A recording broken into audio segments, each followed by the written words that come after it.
ሰዎች ስላንተ የሚመስላቸው ነገር አንተ ስለራስህ የምታውቀውን ትክክለኛ ነገር እንዲያስቀይርህ አትፍቀድ። አንተ ስለራስህ የምታውቀው ትክክለኛ ነገር አለ። ቁጭ ካልክ ከራስህ ጋር ከግርግሩ ከወጣህ ማለት ነው። እዚህ በዙሪያ ያሉ ሰዎች ስላንተ ያላቸው ሁኔታ የመሰላቸው ነገር አውሃም መስሏቸው ቢያከብሩህ መስሏቸው ቢያደንቁህ መስሏቸው አንተ ግን ስለራስህ የምታውቀው ነገር አለ የእውነት ማለት ነው። ስለዚህ የሰዎች መምሰል የመሰላቸው ነገር ያንተን እውነታ እንዳያስቀይርህ አንተ እውነታው ጋር ቆም። አንተ እንድትመጣ ታውቀዋለህ። አንተ ይሄ ጌታ ይታመጻል። ተውባ አድርጎ ወደኔ ተመለስ። ሁላችንም በህይወታችን ውስጥ ለውጥ እንፈልጋለን። የተሻሉ መሆን፣ የበለጠ ውጤታማ መሆን፣ ለአላህ ሱብሓነሁ ወተዓላና ለሰዎችም የቀረቡ መሆን እንፈልጋለን። ነገር ግን ብዙ ጊዜ የለውጥ ሐሳብ ከባድና የሚያስፈራ ሆኖ ይሰማናል። ከየት መጀመር እንዳለብን አናውቅም፣ ወይም ደግሞ ለውጡ በጣም ትልቅ መስሎ ይታየንና እንፈራለን። ራስህን ለማንም እንዲህ ነኝ ብለህ አታብራራ። ምክንያቱም የሚወዱህ ማብራሪያ ያስፈልጋቸዋል። የሚጠሉህ ደግሞ አሳማኙ ማብራሪያህን ለመቀበል ጥላቻቸው አይፈቅድላቸውም። ዝም ብለህ ኑሮን ቀጥል ከፈጣሪ ጋር። ሁልጊዜ የማነሳው ታሪክ አለ። ነብዩን ሰለላሁ ዐለይሂ ወሰለም ያ ሱሐባ መጥቶ ያ ረሱላህ እስልምናን ከመቀበል በፊት አንድ ትልቅ ጀሪማ ወንጀል ፈጽሜያለሁና አላህ ይምረኛል ያላቸው ምንድነው? 6 ሴት ልጆችን ከነ ህይወታቸው ቀብሬያለሁ ነው ያላቸው ለረሱላህ ሰለላሁ ዐለይሂ ወሰለም። የመጨረሻዋ 6ኛዋ ልጄ የ2 ዓመት ተኩል ልጅ ሁና ልቀብራት ስወስዳት እናቷ ባክችን አንዲት ልጅ እንኳን ተውልኝ እያለች የለመነችኝ አይ ልገላት አይደለም ወደ ገበያ ልወስዳት ነው እንደም ጥሩ ልብስ አልብሻት ብዬ ከናቷ ተቀብያት እናትናትና ሆዷ ያወቀ ውስጧ እየተሰማ ልጅቱን ስታቀብለኝ እያለቀሰች አደራህን ቃልህን ግን እንዳታጥፍ እያለችኝ አማና ሰጠችኝ። ያ ሁሉ ሳይከብደኝ የ2 ዓመት ከ6 ወር ልጅን ጉድጓድ ቀፍሬ አፈር ጫንኩባት። አፈር ልጭንባት ክስል ያቺ የ2 ዓመት ተኩል ሕፃን ልጅ ተናገረች። ያ ረሱላህ ያ አበታ ضيعت الامانه ነበር ያለችው። አባቴ ቃል ኪዳንህን በላ ቃልህን አጠፍክ እያለችኝ ይሄ ቃል እንኳን ሳይሰማኝ ልጅቱን አፈር ጫንኩባት አላቸው። ነብዩ አለቀሱ ሰለላሁ ዐለይሂ ወሰለም። እንደው እዝነት የለህም والله لولا الاسلام يجب ما قبله እስልምና ሆነና ያለፈን ወንጀል ይምራል ያለፈን ጥፋት ያነሳል እንጂ ዛሬ ያባል ነበር አንገትህን በሰይፍ ነበር ምቆርጠው አሉት ረሱላህ ሰለላሁ ዐለይሂ ወሰለም። እንዴት ነው እዝነት ያጣው? አላህ ሱብሓነሁ ወተዓላ በቅዱስ ቁርአኑ ላይ እንዲህ ይላል፣ አላህም በህዝቦች ዘንድ ያለውን ነገር እስከማይለውጡ ድረስ በእነሱ ዘንድ ያለውን ነገር አይለውጥም። ይህ አንቀጽ የለውጥ ቁልፉ በእኛ እጅ እንዳለ ያሳያል። እኛ ካልጀመርም ምንም ነገር አይለወጥም። ዝም ብለህ የምትርቃቸው ሰዎች የሉ? ምንም ክፉ ሳትናገር ካፍ መራር ሳይወጣ ተገልጦ እያዩ ጥርስህን ያለ ኩርፊያ ያለ ቁጣ እንዲያረክሽኝ እንዲያረከኝ ሳትል በደልህን ሳትዘረዝር ጉዳትህን ሳታሳይ እንደው ዝም እንዳልክ የምትጠፋባቸው ችላቸውን ችላ ብለህ ድንገት ችላ የምትላቸው ዝም ብለህ የምትርቃቸው ሰዎች የሉ? اللهم إنك عفو كريم تحب العفو فاعف عني በያሏት። ለዚህ ነው ለይለተል ቀድር የዓመቱ ሪኒዋል ታይም ነው። በቃ አንድ ሰው ሙሉ ወንጀሉ እጥብ ብሎ አረፋ ውሰድ፣ አረፋ መቆም የሆኑ ቦታዎች ጊዜዎች አሉ። ወንጀሎቹ ኖረው አይደለም የተማርከው የሉም ነው። ሰሒፋ በይዳአ ማለት ነው።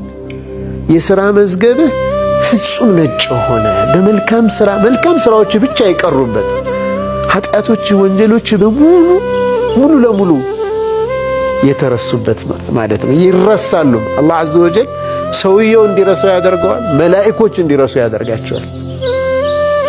የለም በቃ አትወቀስበትም። የለም አስለም ለውጥ ትልቅ መሆን አይጠበቅበትም። አንዳንድ ጊዜ በጣም ትንንሽ እርምጃዎች ናቸው ትልቁን ልዩነት የሚፈጥሩት። ለምሳሌ አንደኛ የሰላት ልማዳችሁን አስተካክሉ። በቀን 1 ሰላት እንኳን በወቅቱ በጀማ ለመስገድ ሞክሩ። ሁለተኛ ቁርአንን አንብቡ። በየቀኑ 1 ገጽ ብቻ ለማንበብ ሞክሩ። ሶስተኛ ዚክርን አድርጉ። በቀን ውስጥ ጥቂት ደቂቃዎችን ለአላህ ሱብሓነሁ ወተዓላ ምስጋና ለማቅረብ አውሉ። አራተኛ መልካም ስራዎችን ስሩ። ለቤተሰብ አባላት ወይም ለጓደኞች ትንሽ እርዳታን አድርጉ። የመጨረሻው ሰውን ማማት አቁሙ። ንግግራችሁን ለመከታተል ሞክሩና ሌሎችን ከመጥፎ ንግግር ተቆጠቡ። ቤተሰብ አንተን እየጠበቀህ ነው አይደል? ልክ ራስህን አበርትተህ በትልቅ ሞራል ልትሰራ ስትወጣ ደግሞ መንገዱ ጥምም፣ ስራው ዝንፍ፣ ጓደኞችህ ልውጥውጥ እያሉብህ ሁሉ ነገር ግራ እያጋባህ ነው አይደል? ይህ ወጣትነት ይባላል። ትከሻ በደንብ ሳይጠነክር ቤተሰብን፣ ስራን፣ ፍቅርን መሸከም፣ አእምሮ በብዙ ነገር መወጠርና ትዕግስትን የሚፈታተኑ ነገሮች እየበዙ መምጣት፣ ይህ ወጣትነት ነው። ግን እናልፈዋለን፣ ምክንያቱም ጠንካሮች ነን። እናልፈዋለን ምክንያቱም ፈጣሪ አለልን። እናልፈዋለን ምክንያቱም ወድቆ መቅረት የሰነፍ ስለሆነ። ዝም ብለህ አስበው ይሄን ጊዜ አልፈው ስትስቅበት፣ ቤተሰብ ሲኮራብህ፣ የምትፈልገውን ስታገኝ፣ ሁሉም በጊዜው ይሆናል። ወንድነት በዛ ላይ ወጣትነት ማንም የማይረዳው ህመም አለው። ግን ጥርሳችንን ነክሰን እናልፈዋለን። ከዛም እንስቃለን። ያልፋል የኔ ጎበዝ። በህይወታችሁ ውስጥ ምንም ነገር ሲፈጠር የተፈጠረውን ነገር በጸጋ ተቀበሉት። ካልተቀበላችሁት እናንተን ይረብሻችኋል። ካልተቀበላችሁት ህይወታችሁን ያበላችኋል። በጸጋ ተቀበሉት። ምንም ነገር ይሁን፣ ድህነት ይሁን፣ ህመም ይሁን፣ የቤተሰብ ክራይሲስ ይሁን፣ ፋይናንሻል ክራይሲስ ይሁን፣ ማንኛውም የተፈጠረው ነገር መጀመሪያ በጸጋ ተቀበሉት። ከዛ ከጀርባው ያለውን ጥበብ ለመረዳት ሞክሩ። ከዛ ነገሩን ሃንድል ማድረግ የምትችሉበትን መንገድ ዘርጉ እንጂ ችግሩ ላይ ተኝቶ ማልቀስ መፍትሄ አይደለም። ችግሮች ሲመጡ ዓላማቸው እኛ ውስጥ ግሬት ሂድን ፖቴንሻል አለ። ታውቃላችሁ ለምንድን ነው አምላክ የሚፈትነን? ባይዘው ለምንድን ነው የሚፈትነን? አላህ ጌታችን የሚፈትነን ለመሰለ የሰው ዘር በአጠቃላይ there is a hidden potential የተደበቀ እምቅ የሆነ ጉልበት አለው ሰው። ማንኛውም ፈተና እዚህ ምድር ላይ ሆኖላችሁ ማንኛውም ፈተና ከሰው ልጅ ውስጣዊ ፖቴንሻል ጉልበት በታች ነው። ደግሞአለሁ፣ ማንኛውም የምድራችን ፈተና ከሰው ልጅ ውስጣዊ ጉልበት፣ ከሰው ልጅ ውስጣዊ ጥንካሬና ኃይል በታች ነው። ውስጥ የተደበቀ ኃይል አለን። ፈተና ሲመጣ ያ የተደበቀውን ኃይል ገልጦ ያሳያል። ፈተናን አትፍራ። ምንም ፈተና ነገን ፈርተው ዛሬ የሚረበሹ ሰዎች አሉ። ኖ you need to have the right kind of thought process። ትክክለኛውን አስተሳሰብ ስለ ህይወት ሊኖር ይገባል። እኔ እንደ ሃይማኖት ሰው ብቻ አይደለም ማለት ይሄ በእምነትም ጉዳይ ብቻ አይደለም ነገር ህይወትን ስትኖር እንደ ኢትዮጵያዊ አንተ ልታየው የሚገባው ነገር ችግር ትላንትም ችግር አይተሃል። አንዳንድ ጊዜ በጣም አታካብድ ህይወትህን፣ እንትን አትበለው፣ አታጨናንቀው ራስህን። ትላንትም ችግር ውስጥ ነበርክ አንተ፣ እኔም ትላንት ችግር ውስጥ ነበርኩ፣ ዛሬም ችግር ውስጥ ነህ አንተም እኔም፣ ነገም ችግር አለ። በቃ እናማ መፍትሄው ምንድነው? መፍትሄው ጉልበትን አሳየው። ለችግር ጉልበት። እያንዳንዱ ትንሽ እርምጃ፣ እያንዳንዱ ትክክለኛ ውሳኔ ወደ አላህ Subhanahu Wa Ta'ala ያቀርባችኋል። እናም ህይወታችሁን በተሻለ መንገድ ይለውጣል። ዛሬውኑ ጀምሩ፣ አሁኑኑ። ፍጹም ለመሆን አትጠብቁ። ስህተት ትሰራላችሁ፣ ትወድቃላችሁ። ነገር ግን ቁም ነገሩ መነሳትና መቀጠል ነው። አላህ Subhanahu Wa Ta'ala ንስሐ የሚገቡትንና ለማሻሻል የሚጥሩትን ይወዳል። ሶስት ምንም ስራ የማይሰሩ ብዙኔ ወንድ ልጆች አሉት። አዛውንት አባት ለልጆች እንዲህ አላቸው፣ ልጆች እኔ ከሞትኩ በኋላ ይህንን ቤት አፍርሱት። ከቤቱ ስር ለእናንተ ብዬ በብረት ሳጥን ያጠራቀምኩት ወርቅ ሀብት አለና ለቀሪ ህይወታችሁ ይሆናችኋል። ልጆችም ወዲያው ዱዓ ማድረግ ይጀምራሉ። ፈጣሪያችን ሆይ አባታችን እንደምታየው አርጅቷል፣ እባክን ወደ አንተ ጥራው ይላሉ። አባትም ከ2 ዓመት በኋላ ሞተ። በሞተ በማግስቱ ቤቱን ድምጥማጡን አጠፉትና የተቀበረውን ሳጥን አወጡት። የማይከፈት የለም። ሳጥኑን ከፈቱትና አንዲት ቁራጭ ወረቀት ብቻ አገኙ። በጣም ፈገግ የሚያሰኘው ፓርት እዚህ ላይ ነው። እሷ ላይ የተጻፈውን ሲያነቡት እንዲህ ይላል፣ ወንድ ከሆናችሁ ያፈረሳችሁትን ቤት መልሳችሁ ስሯት ይላል። ያው እነሱ በልባቸው ሊበሉ ነበር፣ ግን ተበሉ። ከነዚህ አይነት ሸር አላህ ይጠብቀን። አላሁም አሚን። የጠላቶች ተንኮል ምንም አይጎዳችሁም ይላል አላህ። ምን ካለ ሶብርና ተቅዋ አላህን መፍራት ካለ ወአነ الفرج ፈረጃ የሚመጣው ከጭንቀት መገላገያው ማአልከር ከጭንቀት ጋር ሊነጋጋ ሲል ይጨልማል የሚባለው ጭንቀቱ በበረታበት ሰዓት ፈረጃው እየመጣ ነው ወቅ ጭንቅ ጥብብ ሲልህ የሆነ ገመድ ታስሮ በጣም ሲወጠር ምን ይላል? ይበጠሳል አይደል? አው ጭንቀቱም እንደዛው ተበጥሶ ይወገድና ጎላ ያለ ፀሐይ ይመጣል፣ ሰላም ይመጣል፣ ደስታ ይመጣል። ወአነ መዐል ዑስሪ ዩስራ፣ ከችግር ጋር ምቾት አለ። አስታውሱ፣ አላህ ሱብሓነሁ ወተዓላ ከአቅም በላይ የሆነን ነገር በማንም ላይ አይጭንም። የምትፈልጉትን ለውጥ ለማድረግ የሚያስችል ጥንካሬና ችሎታ ሰጥቷችኋል። ተውባችሁን አድሱ፣ በአላህ ሱብሓነሁ ወተዓላ ላይ ታመኑ፣ እናም ዝም ብላችሁ ተለወጡ። ትልቁ ለውጥ የሚመጣው ከትናንሽ ጅማሮች ነውና። አላህም አለኔ ከነ ጥፋቴ ከነ ስህተቴ እንቅልፍ እየወሰደኝ ሲነጋ ደግሞ እዛው ጥፋት ላይ እዛው ስህተት ላይ እንደምገኝ እያወቀ እንኳን ብርሃን ወደሱ መመለሻ ተስፋን አዲስ ቀንን የሚቸረኝ ነው።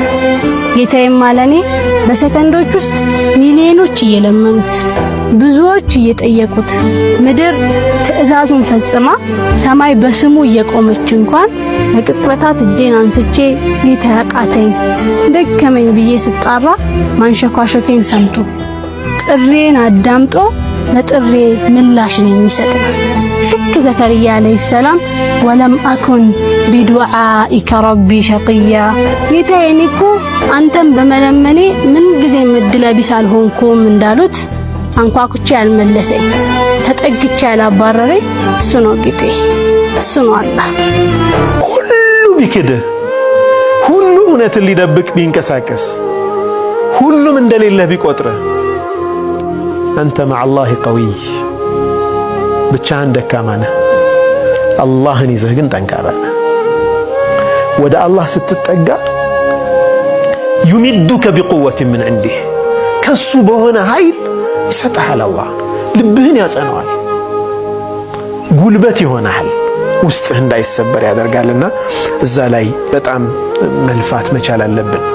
አላህ ሱብሓነሁ ወተዓላ ሁላችንንም ወደ ትክክለኛው መንገድ ይምራን፣ ለራሳችንና ለኡማችን የተሻለ እንድንሆን ይርዳን። አሚን። ከሰው ልጆች ጋር ያለህ ግንኙነት ብዙውን ጊዜ በሰዎች መጥፎ አስተሳሰቦች፣ መጥፎ እሳቤዎች የተሞሉ ናቸው። ምንም አይነት ነገር ስራ ወይም ደግሞ አውራ ንግግርህን ወይም ደግሞ ተግባርህን በሌላ መንገድ ሊረዱት ይችላሉ። ላኪን አላህስ ሱብሓነሁ ወተዓላ ረቡኩም አዕለሙ ቢማ ፊ ኑፉሲኩም፣ አላህ ሱብሓነሁ ወተዓላ በውስጦቻችን ያሉ ነገራቶችን ሁሉ አዋቂ የሆነ ጌታ ነው። ሐታ ለሱ በምታደርጋቸው ዒባዳዎች ላይ ጉድለት ሊኖርብህ ይችላል። ለምሳሌ ዒባዳ ዱዓ ስታደርግ ዱዓ ማድረግ እንዳለብህ አድርገህ ላታደርግ ትችላለህ። ዱዓህ ላይ የሆኑ ጉድለቶች ሊኖሩ ይችላሉ። ግን እንደዛም ሆኖ በዱዓህ ሰዓት ምን ልጠይቀው እንደፈለክ ስለሚያውቅ አላህ የፈለከውን ነገር ከፈለከው በላይ አድርጎ ይሰጣል። ይህ ነው እንግዲህ ከሰው ልጆች ጋርና ከአላህ ጋር በሚደረጉ ግንኙነቶች ውስጥ መካከል ያለው ልዩነት። አላህ ፈገግ በል፣ አላህ አላሳዘነክም ሊያስደስትህ ቢሆን እንጂ፣ ካንተ ማልወሰደ ሊሰጥህ ቢሆን እንጂ፣ አላስለቀሰህም ሊያስደስትህ ፈልጎ እንጂ፣ አልከለከለህም በአንተ ላይ ቸር መሆን ፈልጎ እንጂ፣ አልፈተነህም ስለሚወድህ እንጂ። የችግሮች ሁሉ መድኃኒት ሰብር ነው። የችግሮች ሁሉ መሸጋገሪያ ሰብር ነው፣ ትዕግስት ነው። አላህ ተባረከ ወተዓላ ሰብርን ከችግር መውጫ ማምለጫ ፈረስ አድርጎታል። ችግሮችን ሁሉ የሚገረስስ የሚያስወግድ መሳሪያ አድርጎታል። ማይሸነፍ ሰራዊት ነው ሰብር ማለት። አንድ ሰው ሰብር ካለው ትዕግስት ካለው ያለ ትጥቅ ችግሮችን ሁሉ በትዕግስቱ ማሸነፍ ይችላል። ሸሽቶ ማምለጫ ምሽግ ነው፣ ማይፈርስ ማይበሳ ትዕግስት። ከትዕግስት ጋር ድል አለ። ፈኢነ መዐል ዑስሪ ዩስራ ተብሏል። በችግር ጊዜ ሰብር ካለ ከችግሩ በኋላ ድል ይመጣል፣ ምቾት ይመጣል፣ ሰላም ይመጣል ብሏል። እንደው የሰው ልጅ ሲቸገር በተወሰነ መልኩ ደስ ሊለው ይገባል። በጌታው ቃል ተማምኖ ከችግር በኋላ ድሎት አለ ስለተባለ ችግሬ መከራዬ በረታ፣ እንግዲያውስ ከኋላው ድል ሊመጣ ነው፣ ምቾት ሊመጣ ነው ሊል ይገባል። ትዕግስትና ድል ሸቂቅ የሆኑ ወንድማማቾች ናቸው ተብሏል። ሰብር ካለ ከሰብር በኋላ ድል አለ፣ ስኬት አለ። ያሰቡትን ማሳካት፣ ከሚሰጉት ከሚፈሩት ነገር መዳን የሚቻለው መቼ ነው? ከችግር ጋር ሰብር ካለ። ከችግር ጋር ከሙሲባ ጋር ከመከራ ጋር ሰብር ከሌለ ችግሩ የተባባሰ ሄዳል። ከዱንያ አልፎ አኺራን ይጎዳል። ከችግር ጋር ትዕግስት ካለ ግን የማይቀር ነው። ችግር ተወግዶ በቦታው ላይ ድል፣ ምቾት፣ ስኬት፣ እፎይታ ይተካል። በብዙ ሰዎች በመሳሪያዎች ከመታገዝ ይልቅ በሶብር መታገዝ የተሻለ የሚያዋጣ ነው። የሰው ልጅ ስኬታማ የሚሆነው ኢማንም ሊኖር የሚችለው ሶብር እስካለ ድረስ ነው። ኢማን ካለ ሁሉም አለ፣ አላህ ካንተ ጋር ስለሚሆን። ኢማን ከሌለ ሁሉ ነገር ቢኖርህ ምንም የለህም። የኢማን መለኪያው ደግሞ ሶብር ነው፣ ትዕግስት ነው። በትዕግስት ሁሉን ነገር ማሳካት ይቻላል። አላህን ከፈሩ ነገሮች ሁሉ ገር በገር ይሆናሉ፣ ብረትም ይቀልጣል። ሶብር ካለ ደግሞ ካሰቡት መድረስ ይቻላል ተብሏል። ቃሉን የሚሞላው እውነተኛው አላህ ተባረከ ወተዓላ ታጋሾችን ቁጥር ስፍር የሌለውን ምንዳ እንደሚመነዳቸው ዱንያም አኼራም ላይ መጨረሻቸውን እንደሚያሳምርላቸው ነግሮናል። ከታጋሾች ጋር እንደሆነ አበስሯል። ወስቢሩ ኢነላህ መዐ ሷቢሪን ብሏል። የሰው ልጆች ሆይ የዲንም ይሁን የዱንያ መከራ ሙሲባ የበረታባችሁ ሰዎች ሆይ ታገሱ፣ አላህ ከታጋሾች ጋር ነው ብሏል። እዚህ ቻናል ላይ የምንለቃቸው ቪዲዮዎች ከተመቻችሁ የቴሌግራም ኮሚኒቲ ያለን፣ እዛ ኮሚኒቲ ላይ የተለያዩ ቻሌንጆችን፣ እዚህ ላይ የማይለቀቁ ቪዲዮዎችን እንዲሁም የአሊሞች ንግግሮችን እንለቅበታለን። ሊንኩን ኮመንት ላይ አስቀምጥላችኋለሁ፣ ገብታችሁ ፎሎ አድርጉ።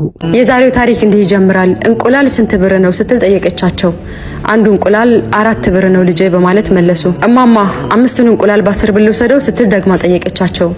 አይጎዳኝም ብለሽ ነው ልጄ በማለት ደከም ባለ ድምጽ መለሱላት። ከፈለጉ ይሽጡ፣ ካልፈለጉ ግን በቃ መሄዴ ነው አለች ጠንከር ባለ ድምጽ። እማማም ትንሽ አሰቡና ቀና ብለው አይተዋት እስካሁን ምንም አልሸጥኩም፣ ባዋጣኝም እንደ መጀመሪያ ግድ ልቁጠረውና ልሽጥልሽ ሲሉ በደከመ ድምጽ ተናገሩ። ዘንቢሏን አውጥታ 5 እንቁላል መርጣ አስገባች። ከበርካታ 100 ብሮች መካከል ነጥላ 10 ብር አውጥታ ወርወራላቸው የተጣደፈች በሚያምረው ዘመናዊ መኪና ውስጥ ገባች። የአሸናፊነት ስሜት ተሰምቷታል። ታዲያ ከጓደኛዋ ጋር ወደ አንድ ዘመናዊ ሬስቶራንት ገብተው የሚፈልጉትን አዘዙ። ትንሽ በልተው ብዙ አተረፉ፣ ተዝናኑ። ሂሳቡ ሲመጣ ቢሉ ላይ 1420 ብር ይላል። ከቦርሳ ውስጥ 1500 ብር አውጥታ ሰጠች። መልሱን ለሬስቶራንቱ ባለቤት ቲፕ እንዲሆነው ነግራው ወጥተው ሄዱ። ይህ ድርጊት ለሬስቶራንት ባለቤት አዲስ አይደለም፣ ለእንቁላል ሻጯ ግን አስደንጋጭና ልብ ሰባሪ ነው። ከድሆችና ከሚስኪኖች የምንፈልገውን ለማግኘት የበላይነታችንን ለማሳየት የምንጥረው ለምንድን ነው? የእኛን እርዳታ ለማይፈልጉ ቸር ሆነን ለመታየት ለምን እንፈልጋለን? ለሚገባው እንስጥ። ሰዎች ኑሮ ተወደደ ብለው እየጮሁ ያለው የኑሮ ምንነት ስላሳሰባቸው ስለገባቸው። የኑሮ መወደድ ከአላህ ጋር ያለ ግንኙነት ጤናማ እስከሆነ ድረስ ቀላል ነው። የሚረዝቀው አላህ ነው ተባረከ ወተዓላ። ቀጥ ብለን ከተገዛ ነው በገባለን ቃል መሰረት አንድ ዳቦ 1000 ብር ቢገባው እንኳን አላህ ያበላል ያጠጣል። ስራው ነው አያልቅበትም። ነገር ግን ሰዎች የተጨነቁ እየጮሁ ያለው ለዱንያ ነው። የቀልባቸው ጉዳይ፣ የአኼራቸው ጉዳይ፣ የአላህ ጉዳይ፣ የቀብር ጉዳይ ያን ያክል አያስጨኋቸው፣ አያሳስባቸው። ዲናቸው መንምኖ ሳስቶ ጠፍቶ ምንም አይመስላቸው ሰዎች ከኪሳቸው ገና ብር ሳይጠፋ ሊጠፋ ይችላል ሊቀንስ ይችላል ብለው 24 ሰዓት ይጮሃሉ፣ ያለቅሳሉ፣ ይፈራሉ። አቅል ያለው ልብ ያለው የአኼራ ጉዳይ የገባው ከህይወቱ በላይ ከቤተሰቡ በላይ የልቡ ጉዳይ ያሳስበዋል። ልብ ከአላህ ጋር የምንገናኝበት ገመድ ነው፣ መንገድ ነው። ከአላህ ጋር ያለን ግንኙነት ጤናማ ከሆነ ልባችን ንጹህ ከሆነ የጠየቅነውን ይሰጠናል አላህ ተባረከ ወተዓላ። ያሳሰበን ያስጨነቀንን ነገር ዞር ያደርግልናል፣ ያስተካክልልናል። ጥቃቅን ችግሮች የመጡብን ከአላህ ጋር ያለን ግንኙነት በመበላሸቱ ምክንያት። ከአላህ ጋር ያለን ግንኙነት የመበላሸቱ ምክንያት ዋነኛው ትልቁ የልባችን መበላሸት። ወንጀል ሲበዛ፣ ልቦች ሲሞቱ ሲታመሙ፣ ምድር ላይ የሚኖሩ ሰዎች አብዛኞቹ ቀልባቸው የተበላሸ ሰዎች ሲሆኑ ምድር ራሷም ትጠፋለች። ምድር ላይ የተስፋፋ ያለውን ወንጀል ማስቆም እስካልቻለን ድረስ፣ ወንጀልን እስካልጠላን ድረስ፣ ወንጀል እስካላሸማቀቅን ድረስ ከፊሎቹ ወንጀሉን በመስራት ሌሎቹ ወንጀሉን ንቀው በመተው አብሮ መጥፋት ሊመጣ ይችላል።